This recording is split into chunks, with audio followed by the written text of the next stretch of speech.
लंका नगरी में रावण के वंश में सूर्यप्रभ नाम का समृद्धि संपन्न राजा रहता था। सूर्यप्रभ की पत्नी का नाम श्रीसेना था, जो सौंदर्य में लक्ष्मी के समान सुंदर थी।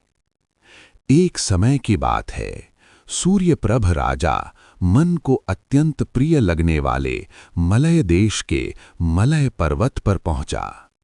वहां मलयाचल के शिखरों पर बिखरे हुए प्राकृतिक लावण्य को देखकर इसका मन बड़ा ही संतुष्ट और विस्मित हुआ। उसने अपने मन में विचारा कि मैं इन कूटों पर इस प्रकार के जिनालय बनवाऊं जो अपनी स्वच्छ कांति से आकाश के प्रदेश को सफेद करें और उनमें ऋषभ आदि जिनेंद्र भगवानों की प्रतिमाएं विराजमान हों। इस प्रकार सोचकर सूर्यप्रभ ने मलयाचल पर्वत के शिखरों पर भव्य जिनालयों का निर्माण कराया और उनमें जिन भक्तिवश मणि कांचन निर्मित दिव्य प्रतिमाएं विराजमान कीं। जैसा कि भरत चक्रवर्ती ने कैलाश पर्वत पर जिनायतन बनवाकर उनमें भव्य प्रतिमाएं विराजमान की थीं। उसके बाद सूर्यप्रभ ने विद्याधरों के साथ महामह पूजा की और पर्वत के चारों ओर खाई खुदवाकर अपने नगर को लौट आया। विजयार्ध पर्वत की उत्तर श्रेणी में देवताओं के विमान की तरह गगन वल्लभ नाम का नगर था। उस नगर में समस्त विद्याधरों के अधिपति सुवेग और अमित वेग नाम के दो भाई रहते थे। ये दोनों ही भाई सम्यक दर्शन से भूषित थे। दोनों ही भाई समस्त पर्वों में प्रत्येक दिन कृत्रिम अकृत्रिम चैत्यालयों की वंदना करने जाते और पृथ्वी में यथेच्छ विहार करते। एक बार ये दोनों भाई विहार करते हुए मलय देश के दक्षिण देश में स्थित लंकापुरी के जिन मंदिरों की वंदना करने आए और यहाँ की वंदना के पश्चात दक्षिण पथ के मलय देश में चंदन के वृक्षों की पंक्ति से अलंकृत भूति पर्वत पर जिन बिंबों की वंदना करने के लिए गए। इस समय दोनों भाइयों के मन में भक्ति का सागर उमड़ रहा था। भक्त हृदय दोनों भाई इस पर्वत पर विराजमान जिन बिंबों के दर्शन करने लगे।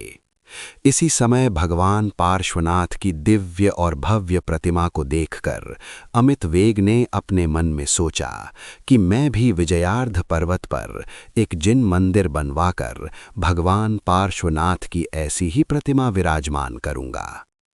इस प्रकार अमित वेग ने वहां कलिकुंड पार्श्वनाथ की प्रतिमा तैयार कराई और उसे लेकर अपने नगर की ओर चल दिया। रास्ते में वो एक स्थान पर ठहरा और वहां उसने एक गुफा में विराजमान करके प्रतिमा की बड़ी भक्ति के साथ पूजा की। परंतु जब वो वहां से चलने लगा तो वो प्रतिमा वहीं पर अचल होकर रह गई। अमित वेग ने जब ये देखा तो उसने पिटारे में विराजमान प्रतिमा की पूजा की और तेर नाम के नगर में आ गया। इस तेर नगर के समुन्नत सहस्त्रकूट चैत्यालय में यमधर नाम के स्थिर चित साधु ठहरे हुए थे। दोनों भाइयों ने बड़ी विनय के साथ मुनिराज की स्तुति की और उनसे भगवान पार्श्वनाथ की प्रतिमा का सब समाचार सुनाया। वे कहने लगे, मुनिराज, हमने पर्वत पर भगवान पार्श्वनाथ स्वामी की पूजा की, वहां पर एक इसी प्रकार की प्रतिमा तैयार कराई, परंतु जब हम लोग उसे लेकर चले तो वो रास्ते के उस पर्वत पर ही अचल हो गई। सो भगवान, आप बतलाइए, ये घटना किस निमित्त और प्रयोजन से घटी है? हमें तो कुछ भी समझ में नहीं आ रहा है।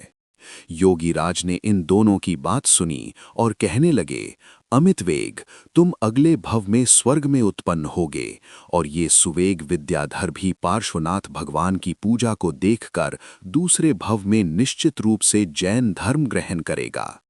इस प्रकार जब दोनों भाइयों ने अपने अन्य भव की बात सुनी तो दोनों भाई मुनिराज के निकट दीक्षित होकर साधु हो गए। कुछ दिनों में सुवेग मुनि परीशहों पर विजय प्राप्त न कर सकने के कारण मिथ्यात्वी हो गया और अंत समय में आर्त ध्यान पूर्वक मरण करके उसी पर्वत के निकट भगवान पार्श्वनाथ की पूजा के स्थान पर भयंकर आकारधारी श्वेत वर्ण का महान हाथी हुआ। परंतु महामुनि अमित वेग ने घोर तपस्या की और उसके कारण वो स्वर्ग में दिव्य रूपधारी महर्धिक देव हो गया और इसने पूर्व भव में जो प्रतिमा पार्श्वनाथ भगवान की विराजमान करनी चाहिए थी उसे लंका में लाकर विराजमान कर दिया। जब निर्मल बुद्धि वाले करकंडू महाराज ने इस प्रतिमा के दर्शन किए तो उसने इसे नीचे की गुफा के मध्य में प्रतिष्ठित कर दिया। जिनागम के पारगामी और तत्वों के ज्ञाता आचार्य भव्य जीवों के लिए रुचिकर इस संबंध की कथा इस प्रकार भी कहते हैं। इस बीच में पूर्व भव के अमित वेग का जीव जो स्वर्ग में जाकर देव हुआ था सोचा, मेरा छोटा भाई सुवेग विद्याधर जो अत्यंत दिव्य देहधारी और गंभीर बुद्धिशाली था, देखें तो मिथ्यात्व के कारण कहाँ उत्पन्न हुआ है। अवधि ज्ञान से उसे मालूम हुआ कि सुवेग का वो जीव भूति पर्वत के शिखर पर हिमालय की तरह महान शुक्ल वर्ण का हाथी हुआ है।